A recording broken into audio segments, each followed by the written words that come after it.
All right, my fourth grade friends, we're in Clever again, and we're going to go to FOSS. Click My Student page.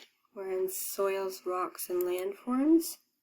We're going to go back to our ebook, and I'm going to go back to the interactive book. And today we're looking for the story of Mount Shasta. So we're just going to click until we get to it's right after our other story. Okay, the story, and I'm going to click to one page, and then I'm going to click this button, remember, to zoom in. And this is a story of Mount Shasta. Now look at this man. That's kind of, you can tell right away this is written about something that happened a long time ago, and we've seen this in our benchmark book before, where it has this italicized writing. That means it's going to give us a little bit of background before we actually get to what we're going to read about. The following is adapted from an account of a night in a snowstorm on Mount Shasta. The story is based on an article by John Muir. The article was published in September 1877 issue of Harper's New Monthly Magazine. Muir, 1838 through 1914, was a naturalist and an explorer. He traveled extensively through California and wrote about his adventures. Ooh, that reminds me of some of the other naturalists that we've read about and written about. So right here, remember, this means when he was born and when he died.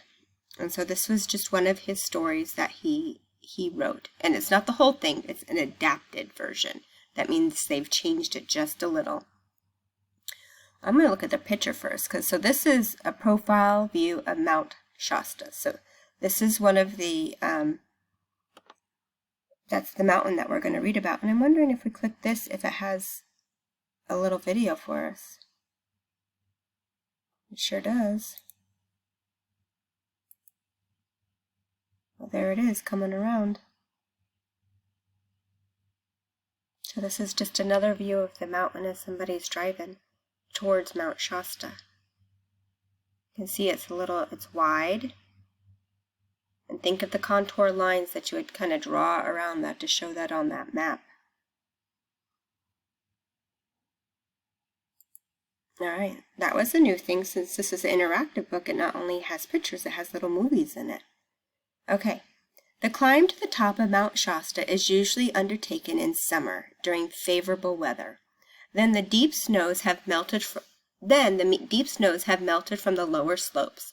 At that time, storms are much less likely to occur. But whatever the season, Shasta's peak is covered in layers of snow and ice. So that means no matter what time of the year, it's always going to be covered in ice.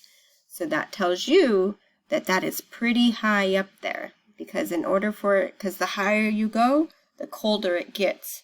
So even in the summer, if there's snow and stuff up there, that means that's really, really high up there. I agreed to attempt the climb in spring in order to take barometric observations from the summit. Okay, who's the I? Do you remember? It's this guy, John Muir. My companion Jerome Fay and I began our climb on April 30th, 1875. We took pack horses to carry supplies. We made our way towards the camp about 16 kilometers up the mountain trail. We planned to camp overnight and then get an early start the next morning. Okay, so the question that you're going to have to answer after we have read a little bit more is, what descriptions in the article identify Mount Shasta as a volcanic mountain? So far we don't have any clues that it's volcanic, so we're going to be looking for clues from the article to tell us that how we could figure it out that it was volcanic. This is a sketch of Mount Shasta drawn by John Muir. So he drew that. He's a pretty good artist too, isn't he? We had not expected to encounter snow 1.5 meters up, deep on the trail. We pushed on throughout the day, but made slow progress.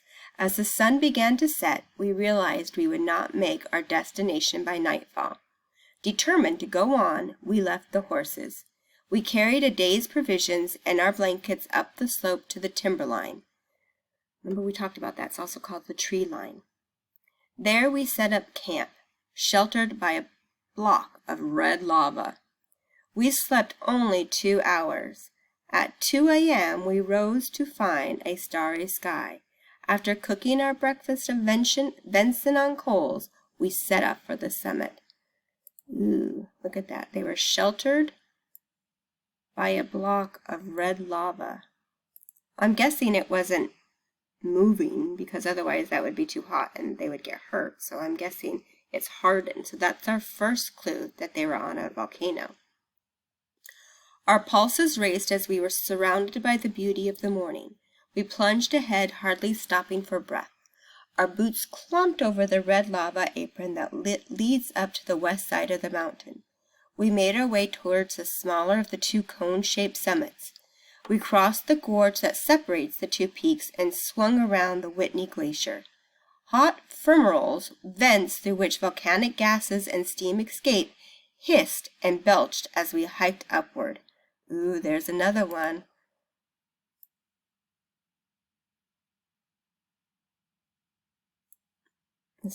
Okay, the hot fumaroles, which means, I'd never heard that word before, they're vents through which volcanic gases, so vents means places where these gases and steam escape. They hissed and belched, so they just pop up with the steam and stuff. By 7:30 a.m., we were at the summit.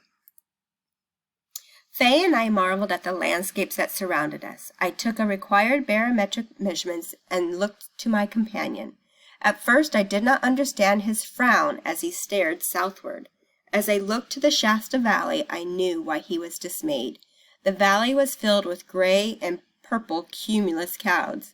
My first thought was how beautiful the storm clouds were on the mountain. Then I realized our danger. Faye and I immediately began our descent. We moved slowly down the mountain. By 1 p.m. the storm reached the summit and began pounding us with hailstones. As we stood beside a hissing turmoil, look, there's another one.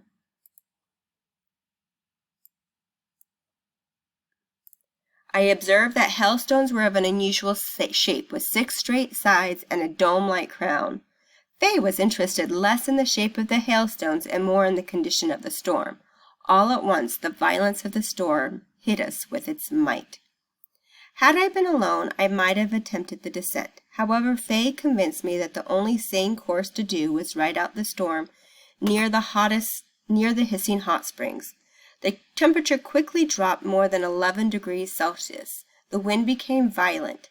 The lightning flashed. We had only one chance. We removed as much clothing as possible and lay in the fuming mud on the edge of the hot springs. Why do you think they did that? If it's fuming hot springs, do you think that's warm or cold?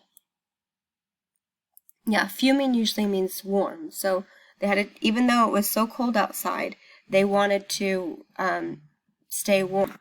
Thus we spent the night freezing on one side and boiling on the other. As we lay in the state, both threatened and protected by the mountain, my mind wandered to the origins of Shasta. The giant cone Mount Shasta stands in constant snow. It can be seen from anywhere within 80 to 160 kilometers radius around the mountain. This majestic mountain of volcanic ashes and lava rises 4,317 meters above sea level. There was another one. It says the majestic mountain of volcanic ash and lava. It towers more than 3,000 meters above the plain on which it sits. Shasta originated in repeated eruptions that built it upward and outward like a tree trunk. Okay, so right there, repeated. So it originated from... Sorry. I'm having troubles here. The mountain is more than 250,000 years old. It has 2 peaks. Its 2 peaks are results of multiple eruptions. Got lots of evidence here. The remains of Shasta's violent history can still be found on the sides of the mountain. Gases, mud, steam, and boiling water spew up from the cracks in the magma or molten rock below. The fumarole in which we were lying was one such outlet. Okay, so then we have from the magma, which is molten rock.